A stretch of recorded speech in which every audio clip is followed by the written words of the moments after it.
In this video, we're going to be working with equations of lines. So it says find the slope of the line.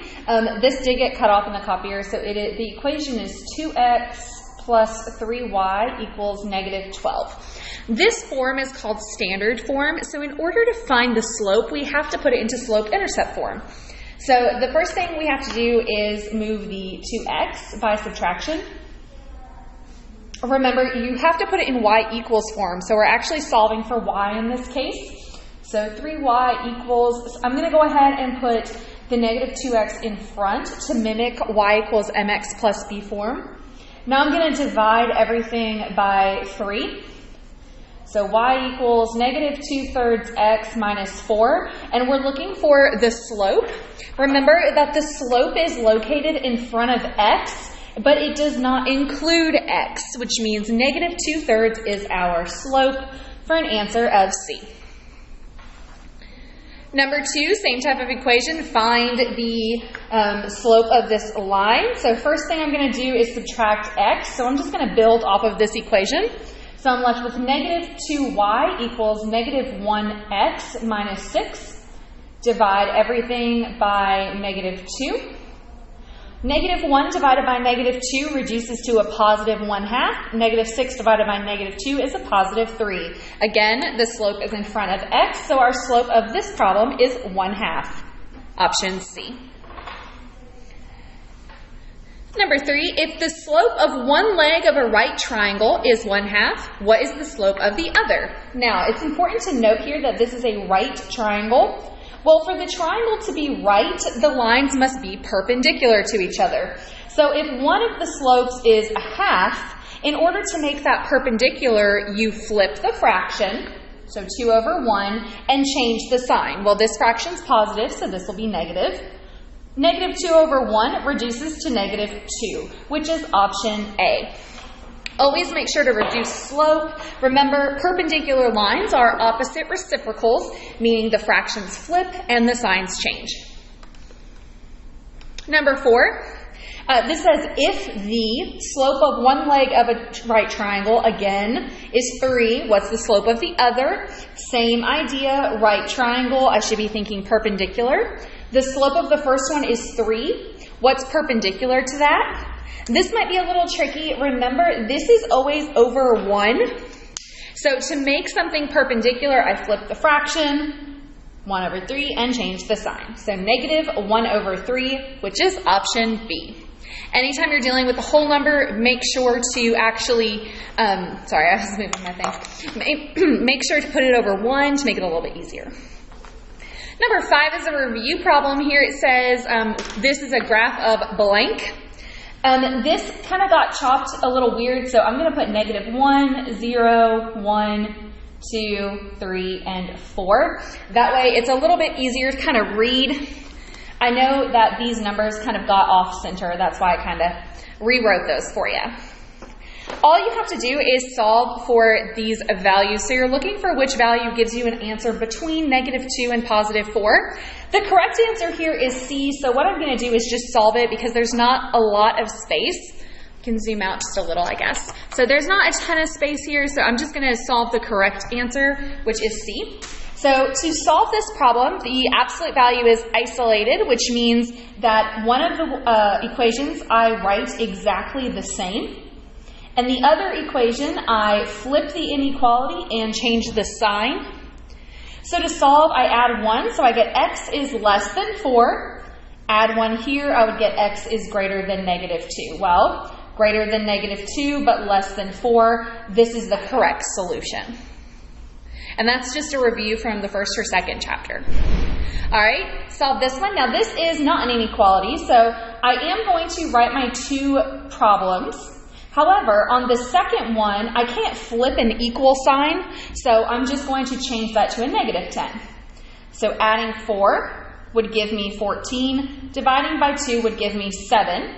So looking at my answer choices, this does not include a positive 7, nor does this one. I'm not going to get rid of option E because it might not be any of these. I'm going to go ahead and add 4 to the other side to give me an answer of -6, and when I divide by 2, I get -3, which is the answer choice B.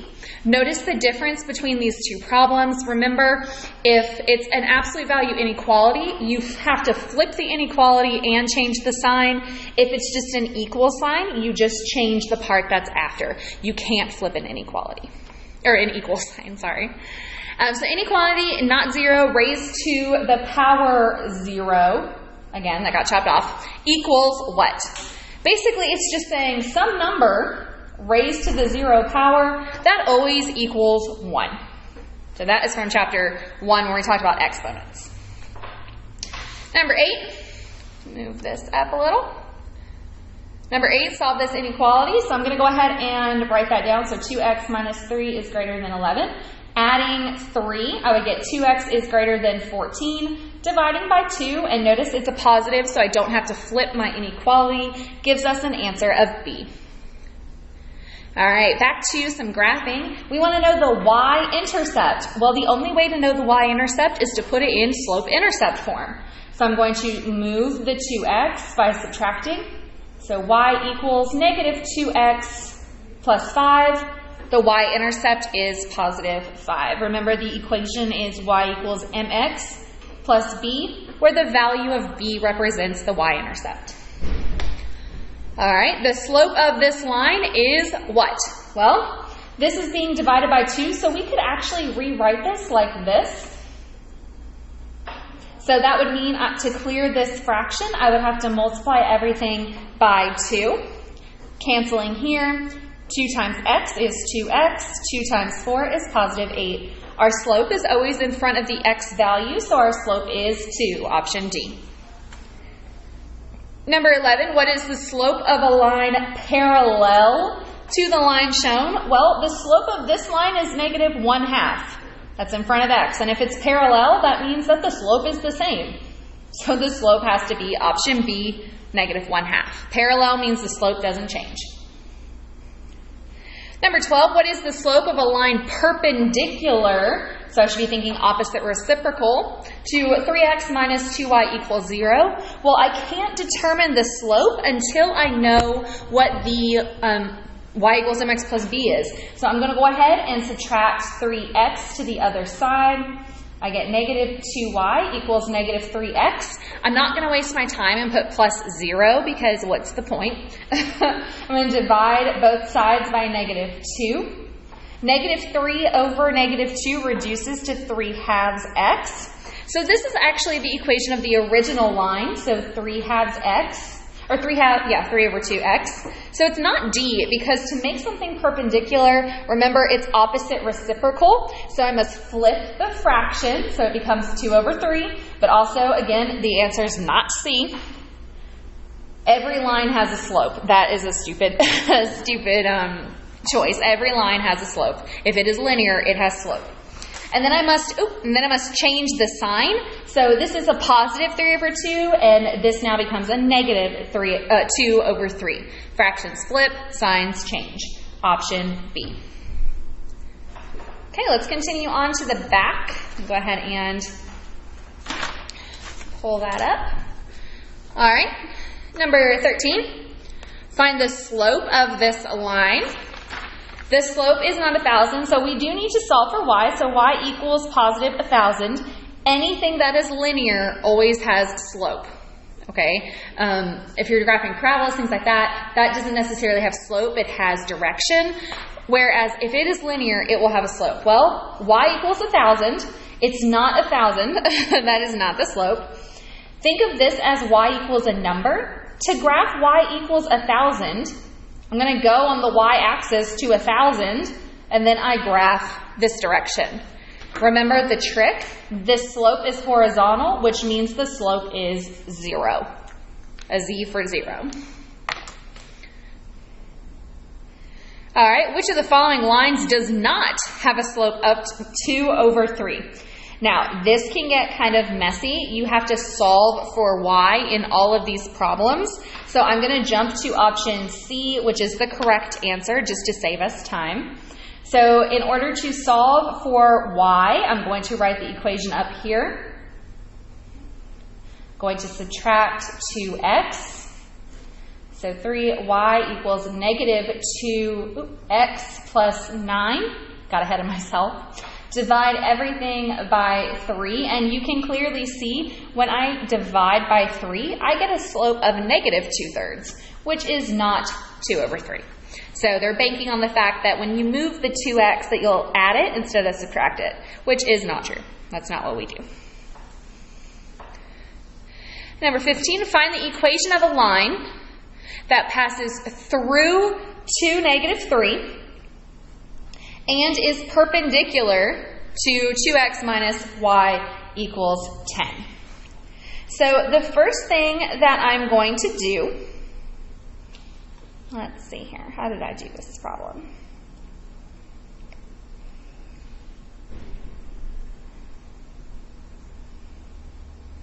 Okay, the first thing I was reviewing my notes. I'm so sorry. I should probably study the answers before I film these videos to be a little more professional, but it's okay. All right, the first thing that I did is I'm going to go ahead and solve for y because I can't make a line perpendicular until I know the slope. So first thing is to subtract 2x. So I'm left with negative y equals negative 2x plus 10. Divide everything by negative 1. So y equals 2x minus 10. If I want a slope of 2 and I need it perpendicular, remember 2 has a 1 underneath it. So to flip the fraction, I would get 1 over 2 and I would change the sign to negative 1/2. Okay. Then I have my equation, I have the point. So I would plug this into point slope form. So y minus y1 equals m parenthesis x minus x1. So my point is up here. So this becomes y minus negative 3 for positive 3. My slope is negative 1/2 x. And then I'm going to go ahead and subtract the 2. Now obviously I have run out of room. So I'm going to grab some paper here. We'll just continue it on. My hall passes. That's okay. All right, so I'm going to distribute. So I get y plus 3 equals negative 1/2 x. Negative 1/2 times negative 2 is positive 1. Subtract 3, and I get y equals negative 1/2 x minus 2. Now, obviously, none of those choices are in this form. So I have to solve all of these problems for y. So starting at a. Let me write in a different color pen because I know it's getting kind of messy over here. So starting with A, I have the equation, so this is option A, x plus 2y equals negative 4. So what I'm going to do is solve for y and see if it matches. Subtract x, I get 2y equals negative 1x minus 4. Divide everything by 2. I get y equals negative 1/2 x minus 2. Notice how these equations both match. So the correct answer is A. So luckily, I think with this problem, it takes a little bit of time to do. So I feel like they put the correct answer first just to save you a little bit of time, being nice. So just to be mindful of this problem, it is a lot of work. It's not difficult math, but it does take just a little bit of time because you do have to do slope, you have to solve. It does take just a minute to simplify and solve everything. All right, number 16. Which of the following lines are perpendicular to each other? So looking at my slope, 3, and I'm going to compare that to 1 over 3. Well, the fractions flip, but they're not opposites reciprocals, so not this one. On this one, the slope is negative 4 and positive 4. Again, those are just opposites. They're not reciprocals. The slope of y equals 3, that slope is 0, because remember y equals a number, it goes left to right. Well, y is also equal to another number, so these are technically parallel to each other. And then, of course, we've got the work down here. So the correct answer is E. So again, for the sake of space, I'm going to solve this first one here. So 6x minus 3y equals 12. I'm going to subtract 6x. So negative 3y equals negative 6x plus 12. Divide everything by negative 3. So y equals negative 6 divided by negative 3 is, is 2. So 2x. 12 divided by negative 3 is negative 4. Then I'm going to go ahead and solve this second equation. So this is the purple one. And then let's solve the other one up here in pink. So I'm going to solve this one over here. So x plus 2y equals 10. Subtract x. 2y equals negative 1x plus 10. Divide everything by 2. So y equals negative 1/2 x plus 5. So my two slopes of my lines, I have a slope of 2 and a slope of negative 1/2. Those fractions are, in fact, opposite reciprocals of one another, so they are perpendicular to each other. So that's why the correct answer is E. Number 17 is a nice little break. It says negative 23 all raised to the 0. Anything raised to the 0 is 1. So that should be a problem that does not take you very long on the ACT. All right. Number 18 says, what is the equation of a line that goes through these 2 points? The first step in this problem is to find slope. So we're going to start. Step 1, find slope. So the slope formula is y2 minus y1 over x2 minus x1. So I'm going to go up here and label x1, y1, x2, y2. So y2 is negative 1, so negative 1 minus 7 over x2 is 5 minus negative 3 would be positive. So negative 1 minus 7 is negative 8 over 5 plus 3 is 8, which reduces to negative 1. So I'm looking for a slope of negative 1. Lucky for me, these are all actually solved for y, so it's very easy. The one with the negative 1 slope is option E. So you actually don't need to go any farther than this. You can narrow down your answer choices just by finding slope. Number 19, what is the slope of this line? This is just a way for them to write standard form in a slightly different way. So we're still trying to solve for y. So I'm going to subtract the 6. And while I'm at it, I'm going to go ahead and subtract the negative 2x. That way these are both moved, both moved to the side. So I get 3y equals negative 2x minus 6. So now I can go ahead and just divide everything by 3. So y equals negative 2/3 x minus 2. The slope is always the number in front of x, so it is negative 2/3, option D. Number 20, find the slope of this line. Same problem, it's just written a different way. Again, I still want to solve for y. So I'm going to have 7x plus 9 equals 3y. If that is just weird to you, which it's weird to me, you can use the reflexive property and just flip it. Same thing, I just kind of flip-flop them. Now it's in a form that I like, a form I'm used to. So 7 over 3 is just 7 over 3. 9 divided by 3 is 3. So the slope, again, always in front of x. So our slope is 7/3. All right, number 21, the perimeter of a rectangle is 20. If the width is 4, find the length of the rectangle. So taking it back to geometry with these last two problems, perimeter is where we add all the sides together. The width of this perimeter is 4 and 4, and we're trying to find the measurement of the lengths. So building an equation, I have length plus the width, which is 4 plus 4 equals 20. L plus L is 2L, 4 plus 4 is 8. Subtracting 8 gives me 12. Dividing by 2 gives me 6. So the length of this rectangle is 6, option F.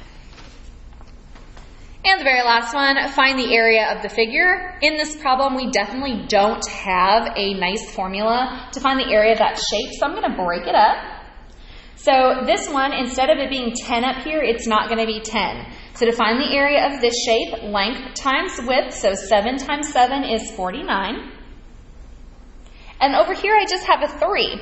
However, it did tell you that this whole length was 10, and we know that this is 7. So if the whole thing has to be 10, 10 minus 7 is 3. 3 times 3 is 9. So I'm going to do 49 plus 9 to give me an area of 58 inches squared, which is option E.